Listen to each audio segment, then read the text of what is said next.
우리가 활을 쏘면 활이 이렇게 돌아가는 게 아니잖아요. 활이 하나의 목적을 향해서 그 가는 과정에서도 그것만 바라보고 이렇게 가는 거잖아요. 그러니까 예수님이 우왕좌왕 좌로나 우로나 치우치면서 걸어가신 게 아니라 처음부터 똑바로 십자가만 바라보고 걸어가셨다는 겁니다. 그러기에 예수님의 공생의 3년은 우리가 혹시나 예수님이 굉장히 고뇌하고 복잡하셨을 거라고 생각할 수도 있겠지만 어쩌면 예수님한테는 너무나 명확하고 분명하셨을 수 있다는 겁니다. 왜냐하면 그분에게는 분명한 길이 있었기 때문입니다. 자, 그는 제자를 부르셨고 가르치셨고 성령을 말씀하십니다. 그리고 십자가를 지시고 부활하시고 승천하시고 결국 말씀하신 성령이 오십니다. 그리고 제자들은 그 성령을 통해서 예수님과 같은 삶을 살게 됩니다. 자, 제가 이렇게 몇 단어로 그분의 인생을 정리하면 여러분들은 너무 쉽게 이야기하는 거 아닌가라고 이야기할 수도 있겠지만 사실은 그분의 삶을 하나로도 한 단어로도 정리할 수 있습니다. 뭐죠? 십자가입니다. 단 하나의 길이며 오로지 주님만 하실 수 있었던 일, 그래서 유일한 이 땅에 오신 유일한 이유이기도 한 십자가. 자, 저는 지금 여러분들에게 이 사실을 나누면서 우리 자신에 대한 삶의 의미와 목적이 분명한가에 대한 질문을 던져보고 싶은 마음도 있는 겁니다. 자, 세상에 태어난 우리의 삶은 많은 경험과 지식을 통해서 스스로의 삶과 결정을 하게 됩니다. 그리고 우리 나름대로의 인생에 대한 많은 관념과 철학을 가지고 있고 그걸 고수하려고 굉장히 애를 쓰고 삽니다.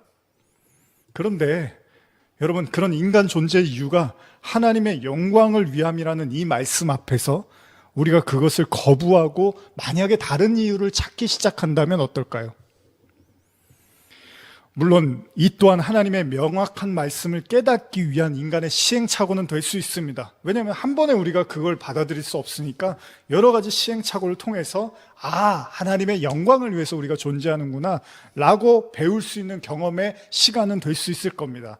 그러나 분명한 사실은 그 모든 걸 겪었음에도 불구하고 여전히 우리가 이 말씀에 동의를 하지 못한다면 정말 우리는 무소부자신, 그러니까 계시지 않은 곳이 없는 그 하나님의 영역의 공간 안에서 우리가 원하는 삶의 방식으로서 존재와 의미를 가지고 행복을 고수할 수 있겠냐는 겁니다. 제가 많은 철학을 배운 건 아닙니다. 철학에 대해서 잘 알지는 못합니다. 그러나 제가 학교에서 공부를 하면서 느꼈던 것은 그 어느 철학자나 시원한 대답을 주지를 못하더라는 겁니다. 인간의 이유, 인생의 이유, 고통의 문제, 가장 소중한 거는 어쩌면 가장 흔하고 가장 가까운 데 있다는 말이 있거든요. 예를 들면 우리가 숨쉬는 공기라든지 우리가 매일 마시는 그런 물들, 이건 너무나 흔한 것이라서 때때로 그렇게 소중하다는 생각을 별로 하지 않게 됩니다. 그러나 공기가 나빠지고요, 물이 부족해지기 시작하면 그게 분명히 소중했다라는 것을 알게 되죠. 저는 오늘 이 설교를 통해서 여러분들에게 하나님의 영광을 위해서 사십시오라고 지금 강요하고 싶은 것이 아닙니다.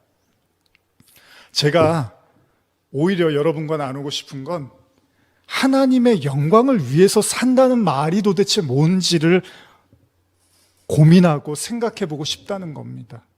제가 여러분들에게 하나님의 영광을 위해서 사십시오라고 얘기해도 그게 여러분들에게 너무나 난해하게 들릴 수 있다는 겁니다. 우리는 때때로 많은 설교를 통해서 하나님의 영광을 위해서 사십시오라고 하는데 도대체 그 하나님의 영광이 뭐냐는 거예요.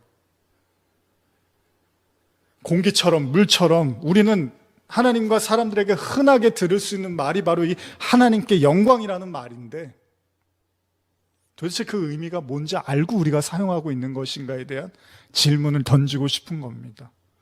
여러분, 때때로 어떤 경우에는 누군가 이것이 바로 하나님의 영광입니다라고 말을 하는 순간에 반대편에서는 절대 동의하지 못하는 경우가 많이 있습니다. 누군가는 기쁘고 잘한 것이라고 하나님께 영광을 돌리지만 누군가의 눈에는 오히려 하나님께 영광이 아니라 하나님을 욕되게 하는 것이라는 생각을 하기도 한다는 겁니다. 어쩌면 구약의 이스라엘 백성들이 끝없이 하나님께 영광을 돌렸지만 하나님은 그 영광을 받지 않으셨던 것처럼 그러니까 그냥 내가 하나님께 영광을 돌려요 그러면 하나님이 고맙다 이게 아니라는 겁니다. 그 하나님께 영광이라는 그 본래의 의미와 뜻을 알지 못하면 어쩌면 우리도 바울이 하나님께 영광을 위해서 그리스도인들을 핍박했던 것처럼 정반대의 삶을 살고도 그걸 하나님께 영광이라고 생각할지도 모른다는 겁니다. 그렇기 때문에 예수님의 하나님께 영광을 돌릴 때가 왔다라는 이 말씀은 우리가 그냥 지나칠 수가 없는 부분이라는 겁니다. 만약에 하나님께 영광이라는 말이 우리가 알고 있는 인간의 수준과 상식에서 통용되어지는 그냥 그런 얘기라면, 그렇게 쉬운 거라면 왜 구약 내내 이스라엘 백성들이 그 하나님께 영광을 돌릴 수가 없었을까요?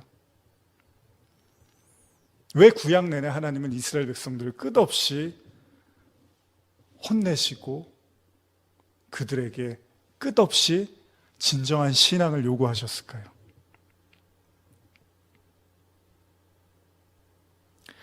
만약에 하나님께 영광이라는 게 잘되고 이기고 성공한 사람만 쓰는 말이라면, 그럼 그렇지 못한 사람은 하나님께 어떻게 해야 되는 거죠? 하나님께 영광이라는 말이 그런 사람들의 것이라면, 그럼 그렇게 못된 사람들은 1등을 위한 말이라면 나머지 사람들의 하나님은 뭐가 되는 거죠? 바로 이 지점에서 오늘 우리는 예수님의 증언을 생각해 볼 필요가 있다는 겁니다. 왜냐하면 그가 하나님께 영광을 돌리기 위해서 자신이 해야 될 일이 십자가라고 말씀을 하세요. 십자가는 말 그대로 인간의 관점에서는 무엇입니까? 실패와 죽음이며 저주였습니다. 근데 이게 지금 예수님이 하나님의 영광이라고 말을 하고 있어요. 자, 우리는 성경을 믿는 자들이고 하나님을 믿는 사람들입니다. 그래서 우리는 그 모든 해답을 하나님으로부터 찾기를 원하고, 또 진짜 해답은 하나님께만 있는 것도 사실입니다. 그리고 그 모든 말씀을 몸소 우리에게 직접 펼치신 분이 바로 예수님입니다. 그렇기 때문에 오늘 이 본문에서 예수님이 하시는 이 말씀을 우리는 절대 그냥 지나쳐서는 안 된다는 겁니다. 우리는 지금 사순절 기간을 보내고 있습니다. 어쩌면 예수님의 십자가, 우리가 적당히 알고 있었던 말씀들을 다시 묵상하고 이해하는 차원을 넘어서서 좀 더 우리가 이 시간에 깊은 주님의 십자가의 의미를 이해할 필요가 있다는 것입니다. 왜 십자가의 죽음이 하나님께 영광이라고 예수님은 말씀을 하셨을까요? 도대체 하나님의 영광이 뭘까요? 다음 시간에 계속 말씀을 이어가겠습니다.